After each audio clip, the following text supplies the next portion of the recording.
नमस्कार दोस्तों, आप देख रहे हैं हमारे दिल्ली सल्तनत काल का चौथा वंश सैयद वंश। सैयद वंश की मैं आपको बता दूं कि सैयद वंश की स्थापना खिज्र खां ने 1414 में की थी। खिज्र खां तैमूर लंग का सेनापति था। जब तैमूर लंग ने 1398 में, जो पिछले वीडियो में आपने देखा है, पिछले वर्ष में 1398 में जब दिल्ली पर अटैक करता है और जब यहाँ से वापस जाता है तो अपने सेनापति को जो 3-4 रियासत छोड़ के दे जाता है, वहां का वजीर बना जाता है, वहां का प्रधान बना जाता है, वहां का राजा बना जाता है और वो अपने वहां चले जाता है वापिस। तो जब तैमूर लंग इसको छोड़ के जाता है, उसके बाद जब तैमूर लंग की मृत्यु हो जाती है, जैसे कि हम देखते हैं कि दिल्ली सल्तनत की स्थापना हुई थी, तो गुलाम वंश की स्थापना करने वाले कुतुबुद्दीन ऐबक को जिसने गुलाम वंश की स्थापना करी, इसको मोहम्मद गोरी छोड़ के जाता है दिल्ली में और ये उसका गुलाम रहता है। और गुलाम जब तक गोरी जिंदा रहता है, 1206 तक, तब तक तो ये गुलाम ही रहता है और कोई साम्राज्य की स्थापना नहीं करता। जब गोरी की मृत्यु 1206 में हो जाती है, मोहम्मद गोरी की, उसके बाद कुतुबुद्दीन ऐबक गुलाम वंश की स्थापना करता है 1206 में, और यही दिल्ली सल्तनत काल का आगाज होता है। वैसे ही इसी की रूपरेखा पर सैयद वंश के संस्थापक खिज्र खां को देख सकते हैं हम। और खिज्र खां भी जब तक तैमूर लंग जिंदा होता है तब तक तो ये कोई वंश की स्थापना नहीं करता। जब 1398 में छोड़ के जाता है इसको, उसके बाद से 1414 तक ये कोई वंश की स्थापना नहीं करता। उसके बाद ये खिज्र खां सैयद वंश की स्थापना करता है। लेकिन जो तैमूर लंग का लड़का था शाहरुख, उसको फिर भी ये टाइम से, शाहरुख को फिर भी टाइम से ये टैक्स पहुंचाता था, टैक्स प्रॉपर्ली उसको पहुंचाता था। देखते हैं सैयद वंश में क्या है, वैसे ज्यादा इंपॉर्टेंट है नहीं। कुछ 4 शासकों ने राज किया है, लगभग 37 ईयर तक ही सबसे छोटा कार्यकाल जो सल्तनत काल का है, 37 ईयर का कार्यकाल इनका रहा है सैयद वंश का। इसको हम देखते हैं इस वीडियो में कि क्या क्या इसमें है, क्या क्या नहीं है। सैयद वंश की स्थापना करने के बाद खिज्र खां ने, अभी मैंने ये बता दिया है कि ये तैमूर का सेनापति था और तैमूर भारत से वापस लौटते हुए इसको मुल्तान, लाहौर और दीपालपुर का शासक नियुक्त करके चला जाता है।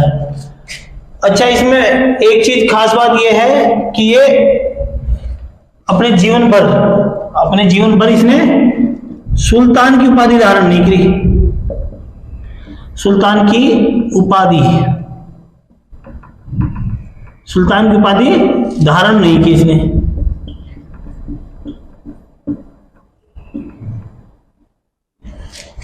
ये सुल्तान की उपाधि धारण नहीं की, जैसे कि वो अपना सेनापति या नौकर छोड़ के गया था, वैसे ही रूप में काम करता गया ये। और जब तैमूर के लड़के शाहरुख को, तैमूर का लड़का जो शाहरुख था, उसको नियमित रूप से टैक्स, यानी जो टैक्स या कर जो बढ़ता था वो नियमित रूप से भेजता था। यहाँ से जो भी टैक्स कलेक्ट होता था, अपना कलेक्ट किया, बोरा भरा और भेज देता था तैमूर के लड़के को। उसको भी ठीक लग रहा था। इसने सिक्कों पर, जो इसके शासनकाल में जो सिक्के चले, उस पर इसने तुगलक वंश के शासकों के ही नाम लिखवाए, उसी के नाम अंकन करवाए उसमें। और इसकी मृत्यु 20 मई 1421 को इसकी मृत्यु हो जाती है। दोस्तों, मैं बोर्ड पे इसलिए लिख देता हूं, इसको साफ साफ समझाने से अच्छा है कि आप अपने आप से इसके नोट्स बना ले, बार बार आपको फोन ना देखना पड़े और नोट्स बना ले। नोट्स बनाने के बाद अगर आप उसको देखेंगे किसी भी एग्जाम में, तो आपको आसानी से याद हो जाएगा, आसानी से मेमोरेबल होगा, ताकि एग्जाम में भी आसानी से याद आ सके। इसके बाद इसका लड़का मुबारक खां शाह की उपाधि धारण करके गद्दी पर बैठता है। उसके बारे में आप देखो आगे। खिज्र खां के बाद उसका लड़का मुबारक खां, जो शाह की उपाधि धारण करके 20 मई 1421, यानी जिस दिन खिज्र खां की मृत्यु हुई, उसी दिन गद्दी पर बैठता है और एक पैर कहलाता है मुबारक शाह। ये याद रखें सभी स्टूडेंट कि मुबारक शाह है ये, क्योंकि खिलजी वंश का अंतिम शासक होता है वो भी मुबारक खिलजी होता है, और उससे इसका कंफ्यूजन ना हो जाए, तुलना ना कर ले, इसलिए मुबारक शाह है। मुबारक शाह के नाम से गद्दी पर बैठता है खिजर खां का वंशज, उनका लड़का, शैयद वंश का दूसरा रूलर। इसके कोई खिजर, मैंने पहले ही बता दिया कि शैयद वंश में कुछ ज्यादा है नहीं, लेकिन भाई राज किया है तो किया है, तो इसलिए इसमें देखेंगे जैसे मैंने बताया कि खिजर खां ने उपाधि धारण नहीं करी सुल्तान की, इसने स्वयं को सुल्तान घोषित किया, इसने स्वयं को सुल्तान घोषित किया, और इसने एक नगर भी बसाया जो मुबारकाबाद शहर बसाया इसने, यमुना नदी के किनारे पर यह शहर बसाया इसने। अच्छा, एक खास बात हो रही है कि ये जो जानकारी है ये मिलती है, ये एक इतिहासकार थे याहिया बिन अहमद सरहिंदी, ये याद रख लेना, थोड़ा सा इंपॉर्टेंट है कि खिजर खां के या शैयद वंश के बारे में जो भी जानकारी मिलती है वो किसकी बुक से मिलती है, तो याहिया बिन अहमद सरहिंदी की पुस्तक है तारीख ए मुबारक शाही, तारीख ए मुबारक शाही। अब ये मुबारक शाही तो इसलिए लिखा है क्योंकि मुबारक शाह का इसको संरक्षण प्राप्त था, इसके उसी में रहता था ये, इसलिए इसके नाम से इसने बुक लिख दी जिसमें इस पूरे वंश के बारे में मिलता है, जानकारी मिलती है, इसका उल्लेख इसमें मिलता है। और फिर इसकी मृत्यु हो जाती है, और इसके बाद इसका लड़का मोहम्मद शाह गद्दी पर बैठता है इसके बाद में। अब देखते हैं मोहम्मद शाह के बारे में। मोहम्मद शाह अपने पिता की मृत्यु होने के पश्चात 1434 में अपने पिता की मृत्यु होने के पश्चात शासन की बागडोर संभालता है, और लगभग 10 साल शासन करने के बाद इसकी मृत्यु हो जाती है। जब इसकी मृत्यु हो जाती है तो इसका जो लड़का है अलाउद्दीन आलम शाह गद्दी पर बैठता है, वह शासन की बागडोर संभालता है, और इसका भी कुछ खास रहा नहीं। ये इसके हालांकि पतन, जो शैयद वंश का पतन है वो तो मोहम्मद शाह के समय से ही शुरू हो गया था पतन की ओर, बहुत सीमित जगह में ही इसका साम्राज्य रह गया था, लेकिन उसके बाद अब ये अलाउद्दीन आलम शाह को गद्दी पर बैठता है, तो ये भी कोई खास वो रहा नहीं, और इसका मन इस राजगद्दी में लग ही नहीं रहा था। तो इसने, जब राजा ऐसा होगा तो उसके सेनापति या सैनिक जो होगा उसको ओवररूल करेगा, और जो इसका वजीर था, इसके वजीर ने बहलोल लोदी को आमंत्रित किया दिल्ली पर अटैक करने के लिए, और इसके वजीर के बुलाने पर बहलोल लोदी दिल्ली पर अटैक करता है, और इसके साथ ही इस वंश का खत्म हो जाता है, ये वंश खत्म हो जाता है। कुछ बुक्स में कहा गया है कि अलाउद्दीन आलम शाह अपनी मर्जी से ही बहलोल लोदी को गद्दी देके चले जाता है, अपनी बेटे के बराबर मानता है। अब इस बारे में तो हम ज्यादा कुछ कहेंगे नहीं कि कौन सा सही है, कौन सा गलत है, कौन सा इतिहासकार ठीक है, कौन सा गलत है, लेकिन इसका जो कुछ बुक्स में मिलता है कि अलाउद्दीन आलम शाह के जो वजीर था उसने बहलोल लोदी को इनवाइट किया था, और उसने आकर दिल्ली पर लोदी वंश की स्थापना करी 1451 में। 1451 में लोदी वंश की स्थापना करता है। अब ये इसमें खास बात यह है देखने लायक कि इसके बाद ये जो दिल्ली सल्तनत का अंतिम वंश होगा लोदी वंश, और इसके साथ ही दिल्ली सल्तनत खत्म हो जाएगी। अब देखते हैं लोदी वंश को। लोदी वंश 1451 से लेकर 1526। अब मैं आपको इसका छोटा सा परिचय दे देता हूं कि लोदी वंश में 3 शासकों ने राज किया, 3 शासकों ने, इनमें से बहलोल लोदी,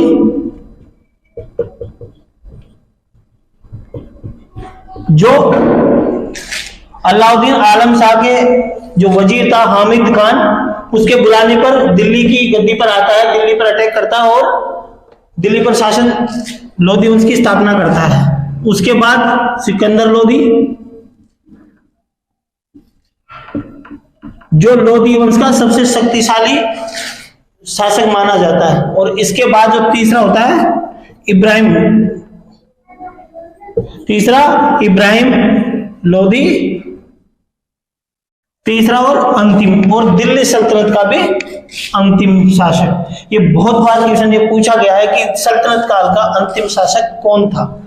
अब वो पूछ ऐसे रहे हैं आजकल की दिल्ली सल्तनत काल का, लोधी वंश का पूछेंगे तो आपको तुरंत क्लिक हो जाएगा, लेकिन सल्तनत काल का भी ये अंतिम शासक है, ये भी हमें ध्यान रखना है। इसके बाद हमारा मुगल स्टार्ट हो जाएगा। अब हम देखते हैं कि बहलोल लोधी ने कब इसकी स्थापना करी और कब इसकी डेथ हुई, उसके बाद कब सिकंदर लोधी आता है। इस पूरे वंश के बारे में जानते हैं, आइए देखते हैं। लोधी वंश के संस्थापक बहलोल लोधी, जिसका दूसरा नाम बहलोल शाह गाजी भी कहते हैं, जिसको बहलोल शाह गाजी 19 अप्रैल 1451 को लोधी वंश की स्थापना करते हैं। ये पहला अफगान शासक माना जाता है जिसने भारत पर शासन किया, जिसने भारत पर राज किया। पहला शासक बहलोल लोधी को माना जाता है। अच्छा, इसकी कुछ खास बातें थी। वो खास बात ये थी कि जो इसके सरदार थे, सरदार मतलब जो एक कुनबे के प्रमुख होते हैं, उसको ये कहता था मकसद ए अली। जैसे मकसद ए अली यानी किसी मकसद के लिए काम करना है तुम्हें, मकसद भूल नहीं जाना, के नाम से बोलता था। और एक दूसरी खास बात ये थी कि इतना रिस्पेक्ट करता था अपने सरदारों की, अपने सैनिकों की, कि अगर वो खड़ा है तो ये भी खड़ा हो जाता था। अगर वो खड़ा है सरदार तो ये भी खड़ा हो जाता था। ये इतनी रिस्पेक्ट करता था उनकी। सल्तनत काल में सबसे ज्यादा समय तक शासन करने वाला शासक कोई है तो वो है बहलोल लोधी। इंपॉर्टेंट है कि पूरे सल्तनत काल में 1206 से लेकर 1526 तक अगर कोई सबसे ज्यादा समय तक शासन करता है तो वो है पांचों वंशों में बहलोल लोधी, जिसने सबसे ज्यादा समय तक शासन किया है। इसने 1451 से लेकर 1489 तक शासन किया है। और इसने मृत्यु से पहले ही, इसका कुछ खास रहा नहीं है। एक जौनपुर विजय इसकी सबसे महत्वपूर्ण विजय मानी जाती है, बाकी इतना कुछ खास रहा नहीं। और इस मृत्यु से पहले ही इसके पुत्र निजाम खान, जो बाद में सिकंदर लोधी के नाम से जाना गया, उसको दिल्ली की गद्दी पर बिठा दिया। इसने अपनी मृत्यु से पहले अपना उत्तराधिकारी घोषित कर दिया।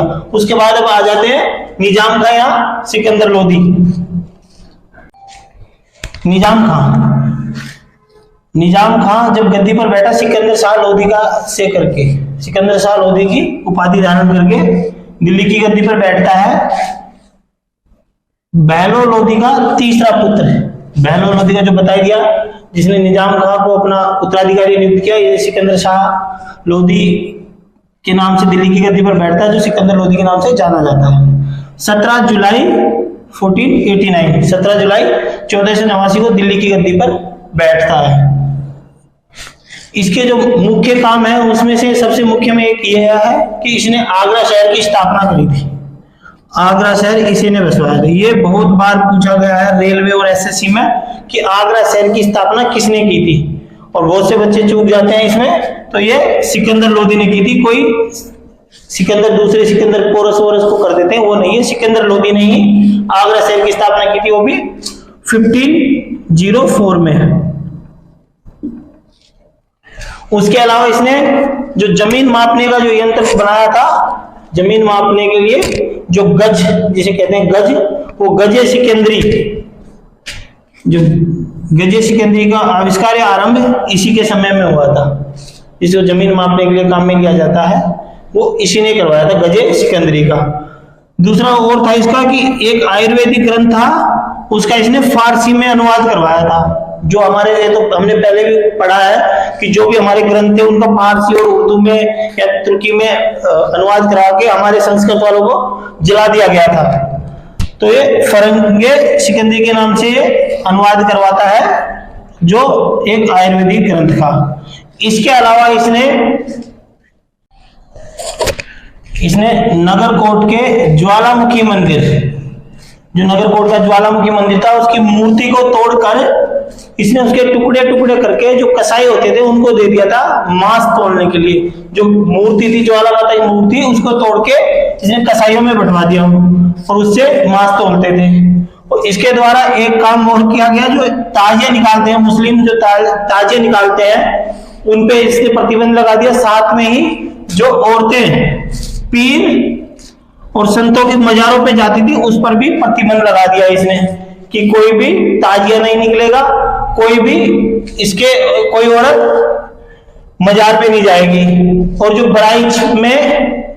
बराइच में दरगाह पर जो वार्षिक उत्सव होता था उस पर भी इसने प्रतिबंध लगा दिया। इसके अलावा ये हिंदुओं के त्योहार में खासकर होली में ये भाग लेता था। इसके अलावा इसके कार्यकाल में ही मोठ मस्जिद, ये बहुत बार पूछा गया है, दिल्ली की मोठ मस्जिद का निर्माण कब और किसके शासनकाल में हुआ?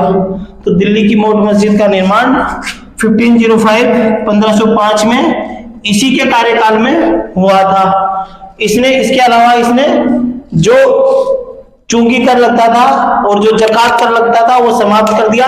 सिकंदर लोधी एकमात्र ऐसा शासक था जो गड़ा हुआ धन, जैसे कोई गाड़ दिया धन और वो मिलता था तो उसको वो नहीं लेता था, उस पर टैक्स या उसको लेता ही नहीं था। इसके अलावा सिकंदर लोधी शहनाई सुनने का शौकीन था, इसको शहनाई सुनना पसंद था। बहुत बार पूछ लिया कि लोधी वंश में कौन सा शासक या कौन सा सल्तनतकालीन शासक जिसको शहनाई सुनने का शौकीन था, या शहनाई सुनने वाला शासक कौन सा था? तो सिकंदर लोधी। इसके पास एक उत्कृष्ट गुप्तचर व्यवस्था थी, जो जासूस थे वो बहुत ही उत्कृष्ट टाइप के थे, अच्छे जासूस व्यवस्था थी इसकी। 21 नवंबर 1517 में 21 नवंबर 1517 में इसकी गले की बीमारी की वजह से मृत्यु हो जाती है। और इसके बाद इसका जो पुत्र था और दिल्ली सल्तनत का लास्ट रूलर इब्राहिम